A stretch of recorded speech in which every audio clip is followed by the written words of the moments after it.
ನಮಸ್ತೆ ಎಲ್ಲ ರೈತ ಬಾಂಧವರಿಗೆ. ನಾನು ನಿಮ್ಮ ಬಸವರಾಜ್ ಮೋದಿಕೇರ್ ಭಾರತದಿಂದ.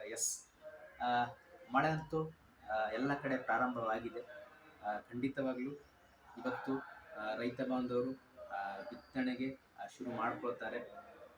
ಹೆಚ್ಚಾಗಿ ಇವತ್ತು ಗೊಬ್ಬರವನ್ನು ಈಗಲೇ ತಂದಿಟ್ಕೋ ಸಮಯ ಕೂಡ ಹೌದು.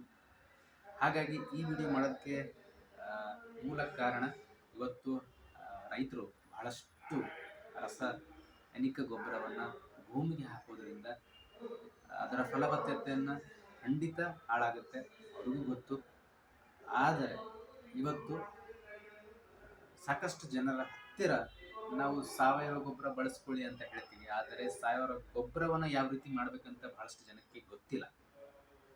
ಹಾಗಾಗಿ ರೈತ ಬಾಂಧವರು ಇಲ್ಲ ಅದೆಲ್ಲ ಮತ್ತೆ ನಾವು ಪ್ರಯೋಗ ಮಾಡಬೇಕಾದ್ರೆ ಸಮಯ ಹಿಡಿಯುತ್ತೆ, ಹಾಗಾಗಿ ನಾವು ಮತ್ತೆ ರಾಸಾಯನಿಕ ಬಳಸ್ತೀವಿ ಅನ್ನೋ ನಿಟ್ಟಿನಲ್ಲಿ ರೈತ ಬಾಂಧವರು ಇದ್ದಾರೆ. ಹಾಗಾಗಿ ಇವತ್ತು ನೀವು ಈ ರೀತಿ ರಾಸಾಯನಿಕ ಬಳಸ್ತಾ ಹೋದರೆ ಮುಂದಿನ ದಿನಗಳಲ್ಲಿ ನಮ್ಮ ಪೀಳಿಗೆಗೆ ನೀವು ಬರಡು ಭೂಮಿ ಕೊಡಬೇಕಾಗುತ್ತೆ. ಯಾವುದೇ ಬೆಳೆಯನ್ನು ಬೆಳೆದ ಹಾಗೆ ನಮ್ಮ ಭೂಮಿ ಸ್ಥಿತಿಯಾಗಿರುತ್ತೆ. ಅದಕ್ಕೋಸ್ಕರ ಇವತ್ತು ನೀವೇನು ಈಗ ಈ ರಾಸಾಯನಿಕ ಬಳಸ್ತಾ ಇದ್ದೀರಿ, ಅದರ ಖರ್ಚಿನಲ್ಲಿ ನೀವು ಸಾವಯವ ಗೊಬ್ಬರವನ್ನು ಬಳಸ್ಕೊಂಡ್ರಿ ಅಂತ ಹೇಳಿದ್ರೆ ನಿಮಗೆ ಒಂದು ಉತ್ತಮ ಇಳುವರಿ ಜೊತೆಗೆ ತುಂಬ ಅದ್ಭುತವಾದಂತಹ ಆಹಾರ ಕೂಡ ನಮ್ಗೆ ಸಿಗ್ತಾ ಆಗುತ್ತೆ. ಇವತ್ತು 90% ರೋಗವನ್ನು ತಡೆಗಟ್ತಾ ಅಂತ ಹೇಳಿದ್ರೆ ಅದು ಸಾವಯವ ಗೊಬ್ಬರ.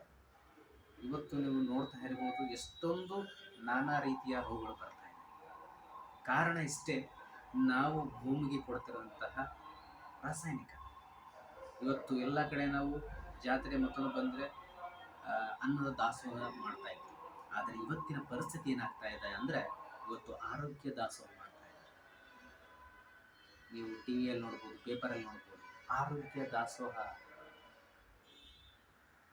ಯೋಚನೆ ಮಾಡಿ ರೈತ ಬಾಂಧವ್ರೆ, ನಮ್ಮ ಕೆಲಸ ಒಂದು ಒಳ್ಳೆಯ ಸಾವಯವ ಗೊಬ್ಬರವನ್ನು ಬಳಸ್ಕೊಂಡು ಒಂದು ಒಳ್ಳೆಯ ಒಂದು ಆಹಾರವನ್ನು ಪಡ್ಕೊಳ್ಬೇಕನ್ನೋದೇ ನಮ್ಮ ಒಂದು ಗುರಿ.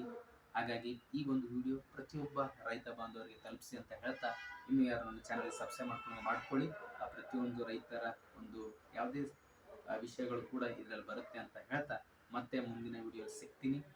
ಪ್ರತಿಯೊಬ್ಬರು ಈಗ ಬಿತ್ತನೆಗೆ ನಮ್ಮಲ್ಲಿ ಸಿಗುವಂತಹ ಸಾವಯವ ಗೊಬ್ಬರ ನಿಮಗೆ ಅದ್ಭುತವಾದಂತಹ ಬೀಜ ಉಪಚಾರಕ್ಕೆ ಬರುತ್ತೆ, ಮೊಳಕೆ ಹೊಡೋದಕ್ಕೆ ಮತ್ತು ಅದ್ಭುತವಾದಂತಹ ಬೇರುಗಳ ಒಂದು ಸಂಖ್ಯೆಯನ್ನು ಹೆಚ್ಚಿಸುತ್ತೆ, ಮತ್ತು ನಿಮ್ಮ ಒಂದು ಎಲೆಗಳ ಕಾಂಡ ಹೆಚ್ಚಿಸುತ್ತೆ ಅಂತ ಹೇಳ್ತಾ, ಡೆಫಿನೆಟ್ಲಿ ಯಾರಿಗಾದ್ರೂ ಬೇಕಾದಲ್ಲಿ ಖಂಡಿತವಾಗ್ಲೂ ಸಂಪರ್ಕಿಸಿ ಅಂತ ಹೇಳ್ತಾ, ಈ ವಿಡಿಯೋ ಪ್ರತಿಯೊಬ್ಬ ರೈತ ಬಂದವರಿಗೆ ಕಳುಹಿಸಿ, ನಿಮ್ಮಲ್ಲಿರುವಂಥ ಗ್ರೂಪ್ಗಳಿಗೆ ಶೇರ್ ಮಾಡಿ ಅಂತ ಹೇಳ್ತಾ, ಮತ್ತೊಂದು ವಿಡಿಯೋ ಜೊತೆ ಬರ್ತೀನಿ. ಅಲ್ಲಿವರೆಗೂ ನಮಸ್ಕಾರ.